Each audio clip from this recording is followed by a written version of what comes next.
All right, fountain pen people, another day of the 2024 Inkvent. We're on day 11. Time's flying by. Let's see if we can tip this one out. Oh, there it is. There's the ink. And it is Diamine's Grotto. I believe that's what that says. And it says it has extreme sheen. Well, what pen to try this in? Let me think. All right, so got it open, and here's a little swatch of it. Very red orange, very saturated. And I've decided that I'm going to put this in my Kanwrite Mammoth, another pen that I acquired this year. And you can see it is a mammoth of a pen. It is ginormous. Let me show you what it looks like next to a couple of other pens. And I'm sorry about the light. I'm shifting where I'm doing this. I'm now at my work desk. At my writing desk. One moment. Okay, I'll show you it next to some other large pens. Here's kind of a standard out there. This is the Mont Blanc 149. Not a 146, a 149. This is a big pen. Another large pen is the Pelican M1000, which again is in that 149 range, and the Mammoth is bigger.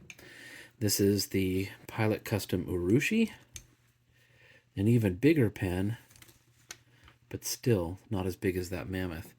And here's another one. This is the Magna Carta Mag 1000. And so you're seeing here that the Mammoth is a very large, long pen, bigger in length than the Mag 1000, and a kind of a similar girth.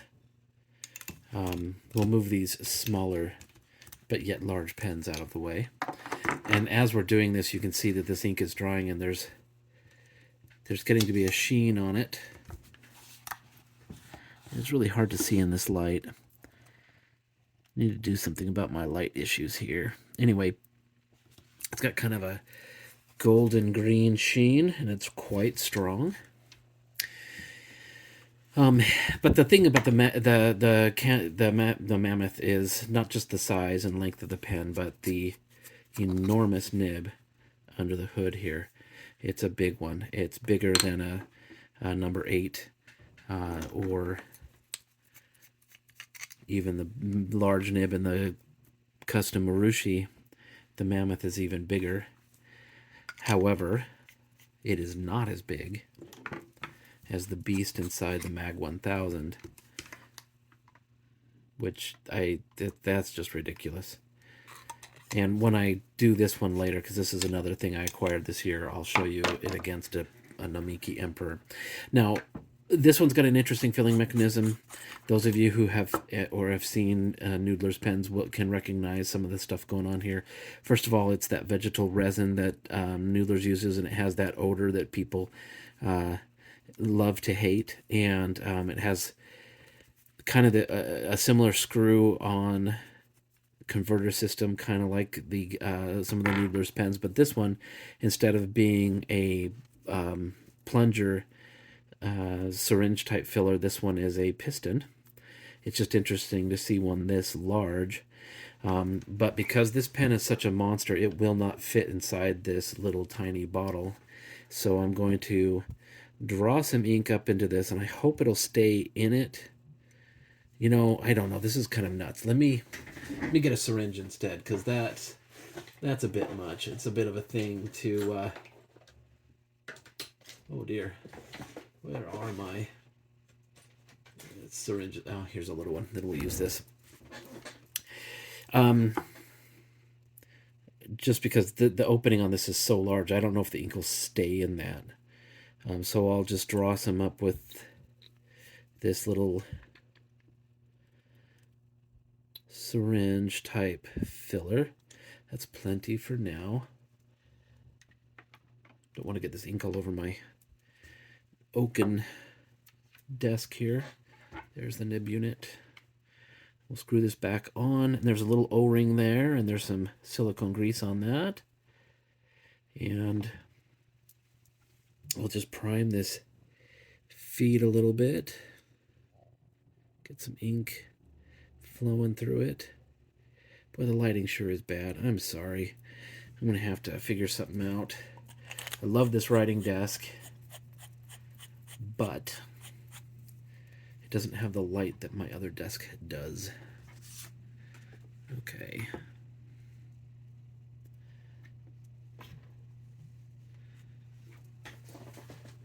Sorry, I'm moving things around here. Okay. Put the lid on that.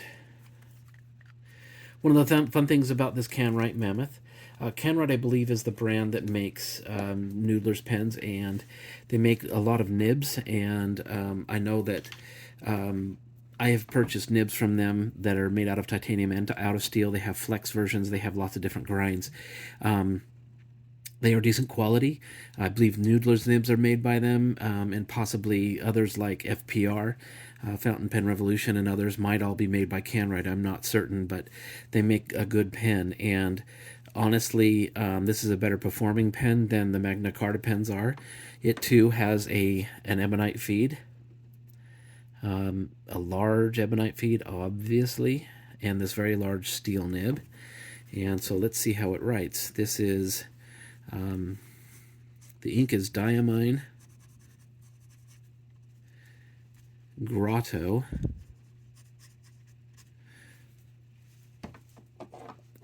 It looks like mercurochrome. It's a very bright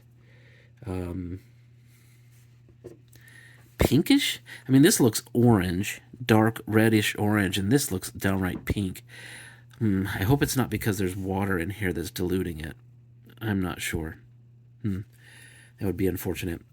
But it's a sheening ink, and it is part of Inkvent 2024 for the 11th. Oops. And the pen is the Kanwrite Mammoth. And I know the camera picks up a lot of noise as I'm writing.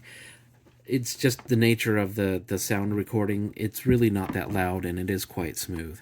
And it's a very nice wet writer, too. I mean, there's really, if you're in the market for a large pen with a large nib, and you can't afford something like an Emperor or even the Mag 1000, this is a better performer than the Mag 1000. And it's not as good as the Emperor, obviously, but it's in the same size class, and it is a really, it's brilliant. It's a great pen. Kanwrite Mammoth. Yeah, well, and it doesn't really flex, but it does have some line variation if you press it a little bit, and that's pretty fun. And this ink, look at that, how bright red that is. It's neat. It's interesting, and it's got a very bright sheen. I have not seen a sheening ink in this color before, so this is kind of fun. Anyway, I'll see you tomorrow. This has been fun.